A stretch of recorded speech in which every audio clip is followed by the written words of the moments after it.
Today, I would like to start the program sharing few thoughts regarding culturing the mind. So, I have already sent you uh, the topics that we are going to discuss today. Initially, we are going to have a discussion regarding development of mind, and thereafter, I shared another song in the group.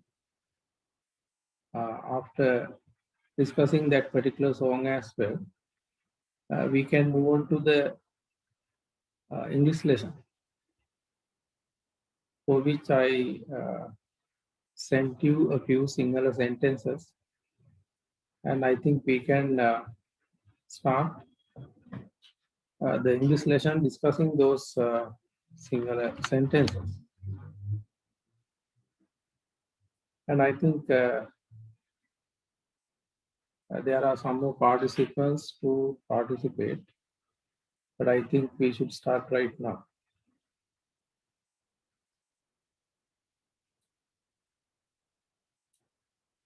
The main purpose of Buddhism is to develop mind and free it from all worldly or mundane phenomena. And Venerable Sir, you can see that I sometimes I use similar terms repeatedly so that you can improve your vocabulary. You can see worldly phenomena or mundane phenomena, ලෞකික දේවල්. ලෝකය හා ගැටෙන සම්බන්ධ දේ. As mind is usually clouded with evils. And it aims at developing a state of perfect mental health, mental clarity, or equilibrium. What we mean actually by using that term, balance and state stable of mind. Doing away all condition kind of things, sankhara. In Buddhism, there are 4 terms for mind. They are vijnana, stream of consciousness, or ability of knowing. විශේෂයෙන් දැනගැනීමේ ස්වභාවය පවතින නිසා විඥාන.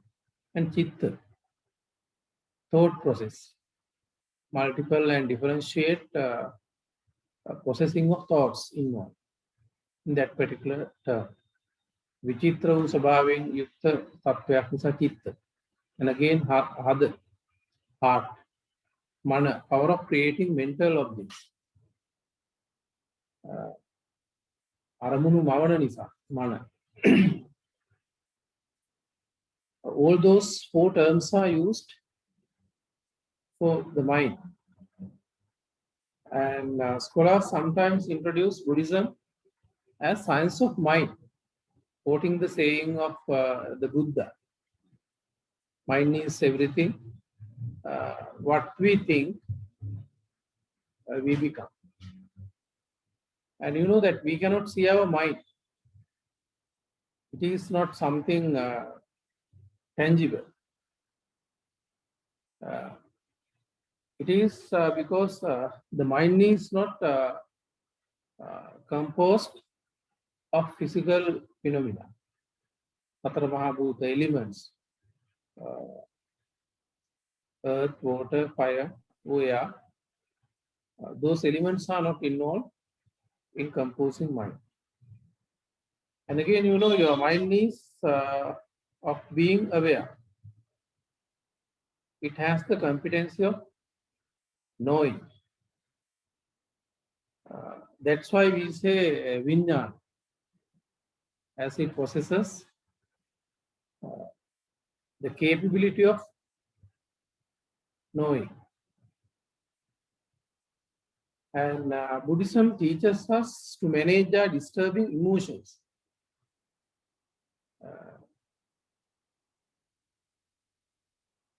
You know that in an optimal way, then we can train our mind to be more attentive, you know, to be more absorbed, altruistic, and serene. towards awakening our mind. And Samat, I think we can you can remember we briefly discussed that this particular topic in the previous session as well. You know that Samatha meditation is leading the mind up to the highest mystic states of sphere of nothingness, or the sphere of neither perception nor non-perception. Neva sanya na sanya. Right? That means we can develop our mind into a particular state where 5 faculties are inactive, but mind becomes its own object. When mind is fully absorbed into a state of that type, that is understood like Neva Sanjana Sanja. In English, we generally call it that particular state, neither perception nor non-perception. The Buddha didn't show it to be a goal for final achievement, as told by some of the masters of his time. And compared to the disciples of the other faiths, Buddhist monks were very pleasant, and once Buddha was asked the reason, and he said that they do not repent on the past, and nor do they brood over or worry about the future. They live in present. So they are happy living at present.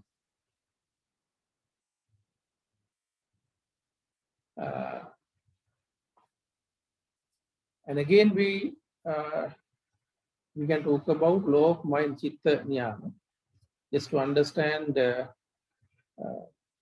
particular nature of mind. Human body, you know that made live or powered with mind. Accordingly, the function and nature of mind itself is understood as a law pertaining to nature, connected with nature, in order to guide the mind against the flow. Right? You need a lot of sacrifice and determination. Culturing the mind is the most difficult one. And I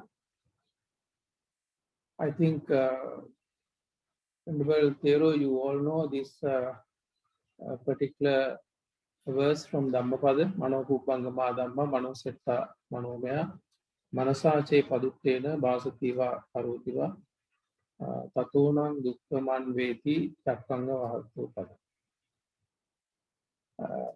You know, the mind is the forerunner or progenitor. Mind precedes all phenomena. This whole world is made of mind. The world is the entity which is taken to be like or individual. And mind matters all. The world here is, we have to understand, to be life. The mind has the basis for everything, and everything is mind made. Simply, mind is everything.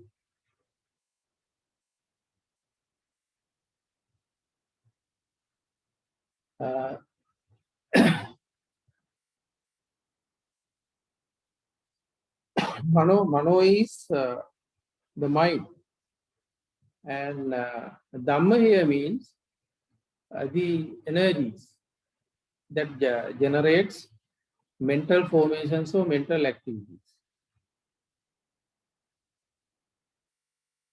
Everything that the mind bears is Dhamma. Manasa dharana samastaya api Dhamma ati salakana. Sabha dhamma dharana samastaya sabha dhamma. Those Dhamma, the content of mind, they give rise to everything. All types of phenomena in this world.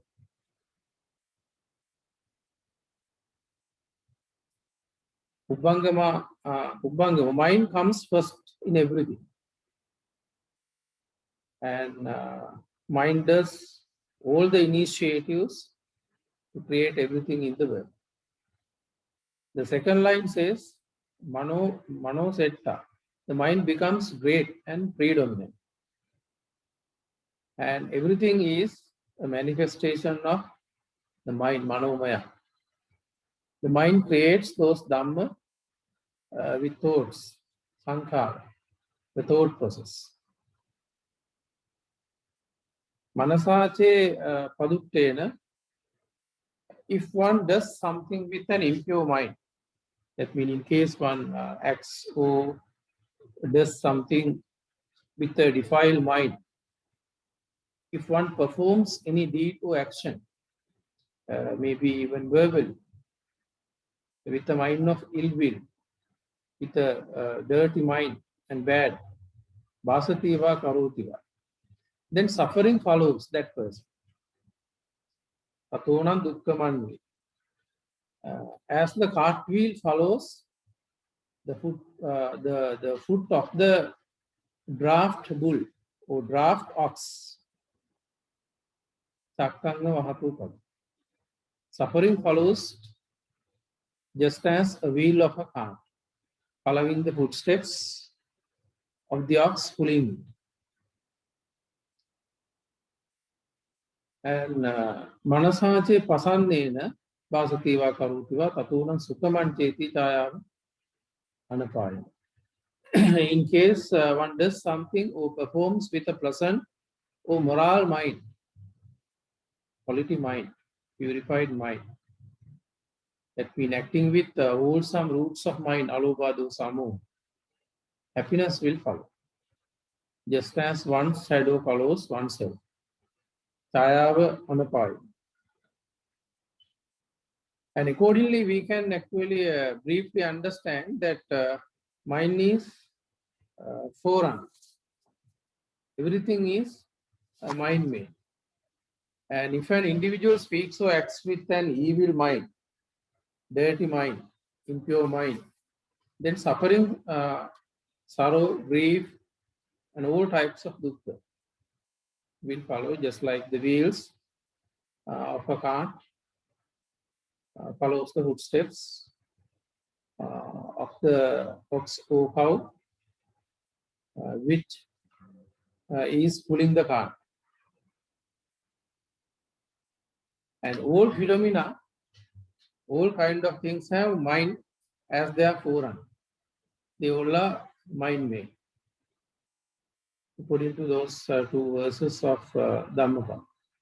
And if one speaks or acts with pure mind, purified mind, good mind, and with pure intention, again, happiness or sukha follows the individual like one's own shadow. Right here, actually, the two similes are very important. Now you can see that consequences of bad actions. Consequences of bad actions, suffering follows just like the wheel of the cart that follows the foot of the cow. And the good outcome, the good results of wholesome deeds follows the performer or the doer as the shadow. As unique similes are used, one can understand the following nature of good and bad. Bad follows giving pain and suffering. So when we just look at the simile, we can understand. And again, good follows giving comfort. And again, you know that there's another very famous verse in Dhammapada, Durangamang Ekitaram, Asarirang Guhasayam, Ekitang Sangamesanti Mokkanti Maraban. There actually we can understand nature of mind. Right? According to that verse, the mind travels far and far. It involves in very long journeys, durangama, and behaves for wonders alone with no companion, ekachara. And it doesn't have a physical body when it is taken to be, as a faculty of consciousness, when separately considered to be the mind, it doesn't have a body, asarira, but lives or abides in the cave of body, guhasaya. That means mind lives in association of physical body. If one disciplines who tame that mind, etitan sangame santi, he or she becomes free and happy, defeating death. Mokkanti marbandana. Here, you know that death means the nature of rising and passing, especially of existence.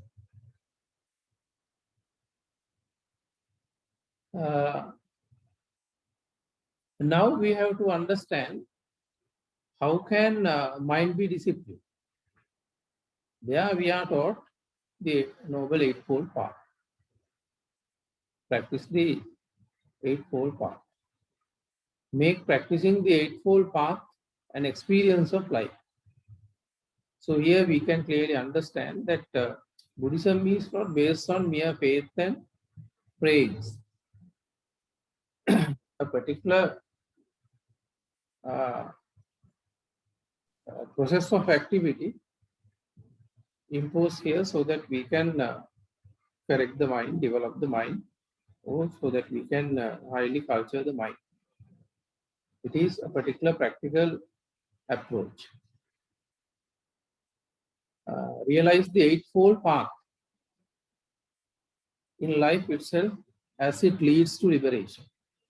The way of liberation is the Noble Eightfold Path, and the 8 factors or 8 elements of the path are as follows. First one, the first element is Samma Ditti, right understanding, the knowledge of the true nature of existence. The right understanding or right view is the first and most important step of the path. Because without having something made clear, without having a very comprehensive understanding, we cannot get involved in doing the right. The right understanding will correctly guide the way towards the God or the supreme objective of Nibbana. Briefly telling that, that it is the correct view, an accurate understanding of the nature of things, especially here the Four Noble Truths. And again, you know that if you intend to go to Sripada, you should have good understanding about the climate, weather conditions there, and especially the route that we have to climb. So having understood that, we can correctly be prepared for the journey, because we have good understanding before stepping or before start leaving to the place. Likewise, the journey starts with Samma Ditti, making clear the vision of the path inward. Then Samma Sankappa, right thought. In certain books you can see that is translated to be right resolve or right intention. Right? That means thought free from sensuality, ill will or cruelty.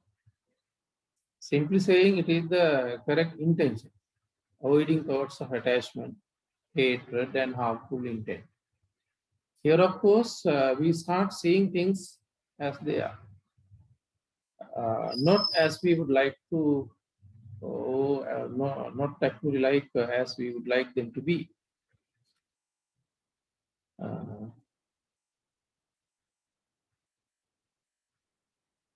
Then Samma Vacha, right speech. Speech without falsity, gossip, harshness, and idle babble. Right? It is the correct speech, refraining from verbal transgression or wrongdoing, verbal wrongdoing, or verbal misbehavior or misdeed, such as lying or decisive speech. Actually, here you are supposed to be very truthful.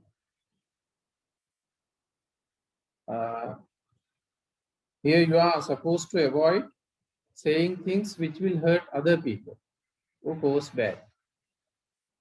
You should only speak the truth.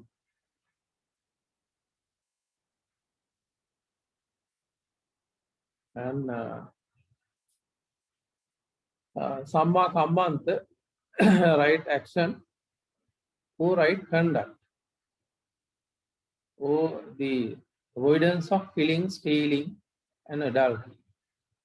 Actually, we can discuss these things in detail later on, but initially, my intention is to give general know-how, basic introduction to the topics involved here. And establish a righteous and moral life. When it comes to Samma Kammanta, you know that we are expected to establish righteous and moral life, right? And prevent lying, avoid lying, stealing, committing violent acts, and making a living in a way that harms others.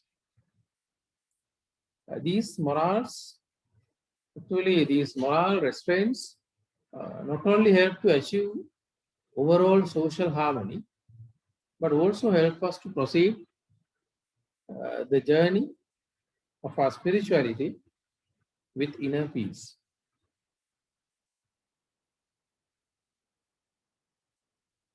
Samma Ajiv, right livelihood. Right? An occupation that harms no conscious living beings. So, you know that in society, we have to maintain or we have to establish a righteous way of living.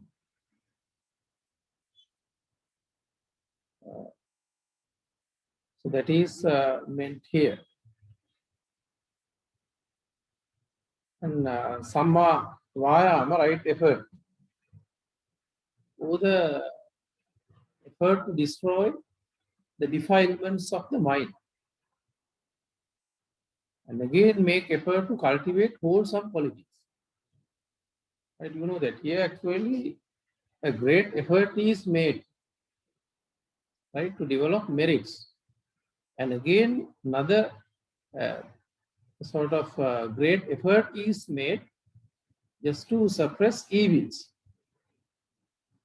so that the spiritual life would be strengthened.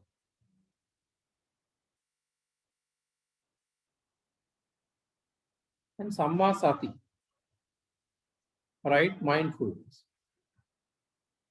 Right, the perfection of the moral faculty of attention. Samma Sati. Here we can talk about up to dhyana level. Sorry, we can, yes, samatha. Here you are supposed to be mindful so that you can avoid the bad, not indulge yourself in doing wrong type of things. And Samma Samadhi, right, concentration. Meditative absorption or union, the cultivation of collected or focused mind, developed through meditation. And these are grouped into three areas like Sila Samadhi, Panya. The first is Panya, wisdom. And again, I think you can remember we discussed even wisdom. Usually, Panya is translated as wisdom most of the time. But anyway, you know that it has very deeper meaning because Panya or wisdom in Buddhism doesn't mean some kind of scholarly uh, kind of knowledge or education, and no. Panya is awakening insight, understanding own self, understanding own life, uh, understanding the authentic real of life, and includes the first two factors of Sammaditthi, right view, right understanding, and Samma Sankappa, right thought, Panya. Then second is Sila, morality, which includes Samma Vacha, right speech, Samma Kammanta, right action, Samma Ajiva, right livelihood, and Samma Vayama, right effort. And last two, Samma Sati, right mindfulness, and Samma Samadhi includes in Samadhi, right concentration. Right now, I think you will see that in this Noble Eightfold Path, there is nothing of so-called religious praying. Right, when it comes to achieving the ultimate goal of all the religions, praying, kind of praying based on faith in all there. But here, of course, nothing of that sort. Uh, Nothing in all praying, but living a more human type of quality life, happy life, away from all types of negatives.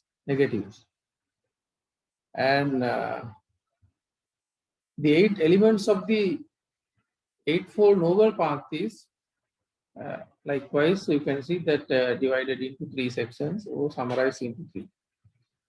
This path is called the middle way, Madhyama Patipada, right? Between harmful extremes, uh, according to the teaching of the Buddha. And even though we talk about these 8 elements separately, right? When it comes to practice, of course, it is sort of collective practical effort in spiritual path of life. The Dhamma wheel, Dhamma chakra, in which its 8 spokes represent the 8 elements of the path. And so that is what initially we can discuss about this Eightfold Path. So we are going to discuss them in detail in a later session. And here what we want to do is to give some initial understanding. And thereafter, I think you might have watched the song, world famous song, which I shared in the group, Imagine. You know that imagine there's no heaven. It's easy if you try. No hell below us, above us only sky. Imagine all the people living for today. You know, sometimes you know that people tend to do a lot of good things, not because of understanding, or not because actually with pure intention. It is because their imagination of achieving heavenly benefits after this life. And in the belief of such kind of things, or that kind of divine benefits, sometimes individual even do the wrong, right, against human. Right, those who kill people of their, that sometimes you know that those who kill people of other faiths do so not because of anything, you know that, but because they believe that they can achieve more, more comfortable kind of things in the next life once they go to heaven. Once their soul is merged with the Almighty, right? And they think that they do something good to their religion. So we also, you can remember last 2 years back, we do experience that kind of thing. They were involved that kind of bloody things because of these mean type of religious faiths. So we have to think that there are no such heavens. That's what the singer here suggests us. Right? If you can think that there are no such heavens, right, where you can go after doing these kind of immoral things on behalf of religion or go to anybody else, right? It would be better if we don't have that kind of heavens. It would be better for harmony and peace among different communities of different faiths. And if you can live at present, again, it would be a great living. You know why? The past is dead and gone. You can do nothing by being entangled in the past. And future is yet to come. No need to brood over or worry about future, because it is yet to come. And if you keep on imagining on unborn future, even there you are excited and anxious. Right? You cannot enjoy real life. So that's what briefly suggests or points out or depicts in this particular song. Imagine all people are living for today. All people are living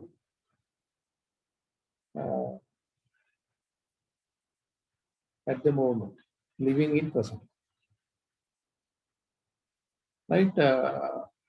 You cannot enjoy your being here if you really worry about the future or if you worry about the past. So be at present and be happy in living at present. And happiness is always here. Happiness is always at present. We cannot find it elsewhere. Right? That's what even Buddhism teaches us. Right? If you can be at present, actually, you can enjoy true life. And imagine there's no countries. It's hard to do. Nothing, then nothing to kill or nothing to die for. And no religion too. Imagine all the people living life in peace. Right? If you understand that existence is one, right? The whole existence is one. You may wonder, thinking of boundaries, which keeps us locked and separate. Right? Everything is for everyone, and we need to admit oneness rather than separate entities. Right? We are a tiny part of the whole existence. Right? We share the same sun. We share the same air. Right? If you think that really nothing to kill, you can't kill anyone. Oh, you nothing to kill for. All are living happily in peace. We fight actually not because of anything, but because of poor understanding of life and reality. And the singer says here, you may say that I'm a dreamer, but I'm not the only one.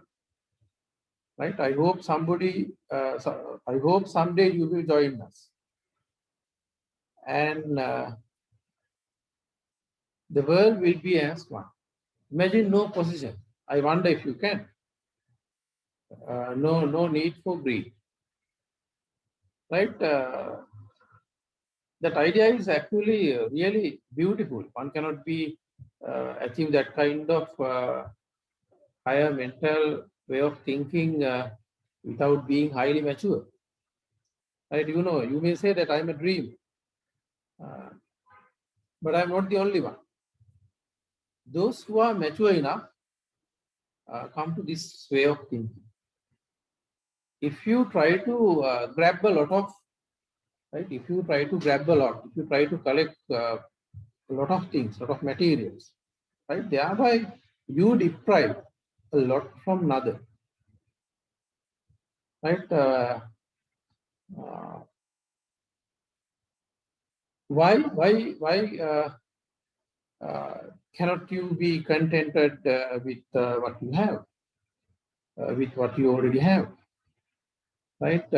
Isn't it our greed or excessive consumption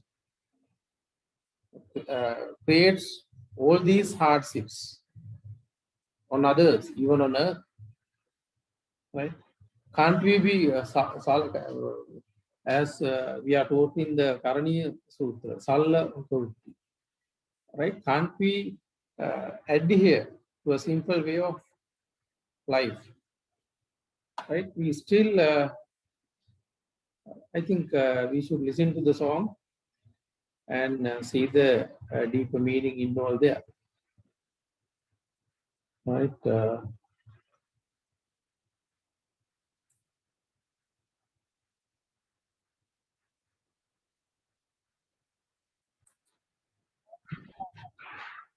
You know that when it comes to verbs of the language, there are different kinds of verbs, right? And here we find phrasal verb.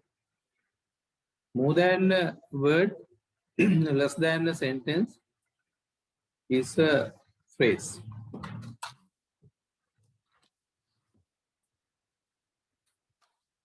Uh,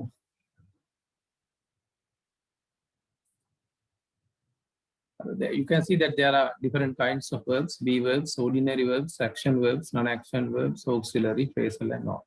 So likewise, we can categorize English verbs into different areas like this. So here we are going to discuss the phrasal verbs, right? I think when continuing the discussion, you will get answers for the sentences that you were given. The real meaning, when it comes to phrasal verb, you know that the real meaning may differ from the surface meaning. You see that, can you take them down? Can you take them down? The takedown is used in the sense of writing down. And turn up the radio. Turn up is to volume it up. If the radio isn't loud enough, you would ask somebody to turn it up. You would ask somebody to volume it up. And sometimes the surface meaning and the real meaning, right, may be the same. Please stand up, please sit down. Right, when it comes to phrasal verbs of this type, you can see the real meaning and the surface meaning are probably the same. Now you can see the same phrasal verb may have different meaning in a different background. So actually, when teaching English, we should not ask students to memorize English words with specific singular or dictionary meanings, because meaning of a word is, you can see I have some water in this cup, right? If I now, you can see the water takes the shape of the cup. If I pour the same water into a saucer, right, again, this water takes the shape of the saucer. Right, if I put this water into another kind of jug, mug, whatever, again, water takes the shape into which we pour it. Because water doesn't have, or liquid doesn't have a specific shape. Likewise, actually, we cannot say we cannot say that a word has only one specific meaning. It is same even with phrasal verbs. Right, the same phrasal verb makes different kinds of meanings in a different setting, different background. So if you want to understand the meaning of the phrasal verb, you have to look at the context, setting where it is used. Right, you see that if you want to overtake another vehicle, you have to pick up your own vehicle. Here, pick up is used, right, in the sense of accelerating. That means that is the idea that we can have using pickup in the first example. And look at the second. They are coming in the car and they will pick you up at Borel. That means they are going to collect you, or they are going to get you into their vehicle. So pickup is used in the meaning of collecting somebody into a vehicle. And look at the next example. Your pen is fallen, please pick it up. There you get another kind of different meaning, collect. Some students pick up English very quickly. Right, there pick up is used in the sense of learning. Right, pick up is used there with a quite different meaning. Can you pick me some flowers? There, pick is used in the meaning of plucking. Yeah, ගහකින් ගෙඩි හරි කොළ හරි නෙලනවා කියන. And the phone rang, but I didn't pick it. Right, I didn't answer it. Pick is used in the meaning of answering. I rang a few times, but he didn't pick the phone. The opposite is ring off. Sometimes you know that sometimes we contact certain places, right? Some people answer very hastily manner. They answer in a hurry. Sometimes they ring off without giving necessary information. Right? She rang off the phone, right, without giving all the necessary information. Phone එක cut කරා. ඒක cut කරා කියලා අපිට she cut the phone කියන්න බෑ. So now when you just look at these examples, you can see the same phrasal verb makes different types of meaning in a different context. So that is a particular nature of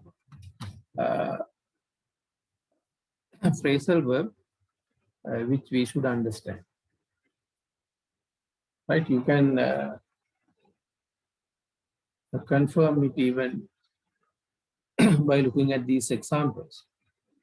Can you blow up this balloon? Right here, the phrasal verb blow up is used just to make the meaning inflate. Inflate. The terrorists blew up the bridge. There, blew up is used, right, in the sense of destroy. I don't know why he blew up at once. The blew up there means somebody gets angry very quickly and suddenly. So you can see the same phrasal verb makes right? Different types of meanings in a different context. And again, when it comes to phrasal verbs, we should understand by changing the preposition or the adverbial particle. You know that phrasal verbs are formed along with either prepositions or adverbial particles, right? And by changing the preposition or adverbial particles, you can form different phrasal verbs, right? They put up a bus hold at their own cost, right? Put up, there we main part is put, right? The preposition is up there, right? Remaining the main part, we can change the either preposition or the adverbial part. You can see the second example. They put off the meeting, right? They put up a bus hold. They erected or they built up a bus hold. They erected a bus hold at their own cost. Now you can compare your right. If you have anything to discuss, you can raise your question. Right. You can unmute your mic and question anything. Anytime you can interrupt me. Otherwise, I will continue. But I prefer if you can question me. They put off the meeting. They postponed the meeting. Put on some slippers and go out. Right. Actually, most of you had not correctly translated that particular statement given in single. Put on some slippers and go out. You know, there are certain nouns in the English language, most of the time they are used in their plural forms. When you use some in front of them, it means a pair of. Right? When it comes to conversational English, we use, most probably we do not use a pair of. Instead of pair of, you can use some. You know that some has different meanings. Can I have some water? Can I have some water? Can I have some help? මට උදව්වක් ගන්න පුළුවන්. වතුර ටිකක් ගන්න. ටිකක්. Some students pick up English quickly. සමහර ශිෂ්‍යයෝ සමහර some එකෙන් සමහරක් කියන එක. අතන ටිකක්. Right? We are quite okay with those two type of meanings of some.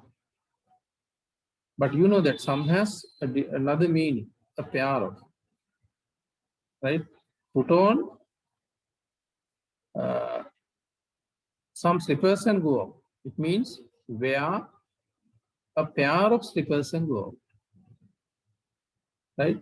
When using some in front of certain nouns, right, which are most of the time which are found in the plural forms, some means a pair of. අපි කතුරුකෝ කියලා හන්නේ where are the මට කතුරක් ගන්න පුළුවන්. ඔයාලා කතුරක් තියෙනවා. Have you got some scissors? Have you got some scissors? එතන some scissors කියන්නේ a pair of scissors. Have you got some scissors? These are certain things that we have to make clear.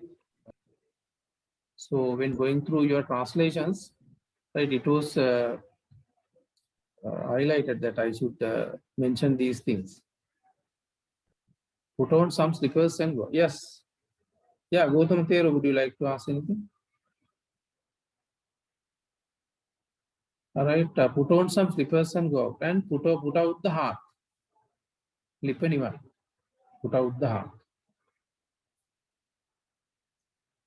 And this is another significant area where you should pay your attention when learning phrasal verbs. So different form for the same purpose. You know that in Sinhala, අපි හැම වෙලාවෙම කියන්නේ Nivard, computer Nivard, ඊට පන්දම Nivard, cigarette එක Nivard, light එක Nivard, fan එක Nivard. In our country, in our language, we talk about niwan a lot. But you can't do that kind of thing in English. Can you blow off the candle? Right? There you have to use that particular phrasal verb, because in order to extinguish a candle or an oil lamp, you need some blowing. So you should say, can you blow off the candle? Can you blow off the oil lamp? Because you need some, you need some blowing. Anyone? Put out a cigarette, you can't smoke here. Cigarette, anyone? You can see that. You can't use blow off there, because you can't blow off a cigarette. You have to put out your cigarette. You can't smoke here. Put out the hearth. Put out the hearth if you have finished cooking. Put out the hearth. And turn off the tap. Don't waste water. Turn off the tap. Don't waste water. Tap pick up anyone. Right? Then turn it on. Turn it off. Right? If you find maybe a switch, maybe a lever, maybe a handle, maybe kind of pressing type of device. So all kind of things you can use turn on, turn off. Turn on the tap, turn off the tap. Turn on the light, turn off the light. Turn on the fan, turn off the fan. Turn on the cooker, turn off the cooker. Turn on the regulator, turn off the regulator. Turn on the oven, electric cooker, gas, whatever, turn on, turn off. That can be used in many more areas. Turn on, turn off.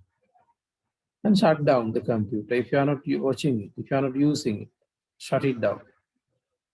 And if you find a switch connected with, you can use switch on, switch off. Switch off the light if you are going out. So then, when it comes to single, of course, we use most probably one particular verb. But here you can see in different setting, but for the same purpose, right? Use different kinds of phrasal verbs. So this is something unique related to using phrasal verbs. And I'm getting off at the next hall. I'm getting off at the next hall.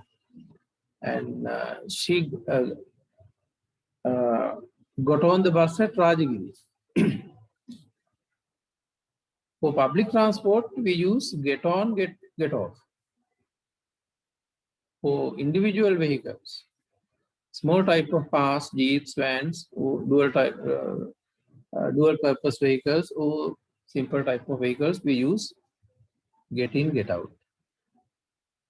Get in, get out. For public transport, get on, get off. So likewise, there are certain things. Sometimes it is very difficult to deviate the subtle difference in between these two types of things.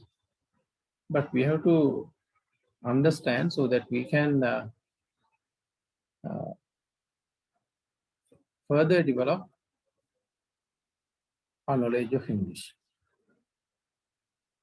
And when it comes to the usage, right, you have to adhere this particular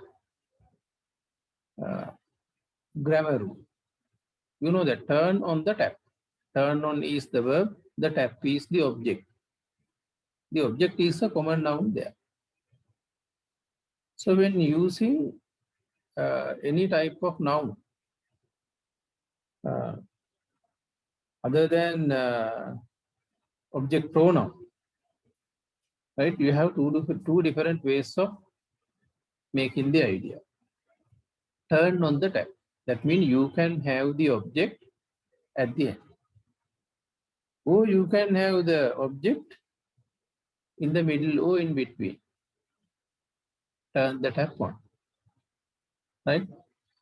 But when using an object pronoun, you don't have alternatives. You have only one way of telling it. Turn it on. You cannot say turn on it. When using object pronouns, that means you can't use it at the end. It must be in the middle. And take down the sentences. Take the sentences down. You can see that there are two different ways of telling the same thing. But when using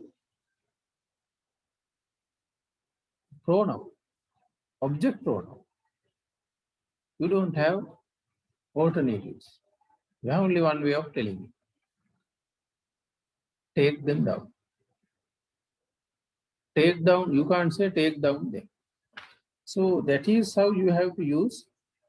So when using phrasal verbs, you should have that kind of understanding. Another example, gave back the umbrella, gave the umbrella back.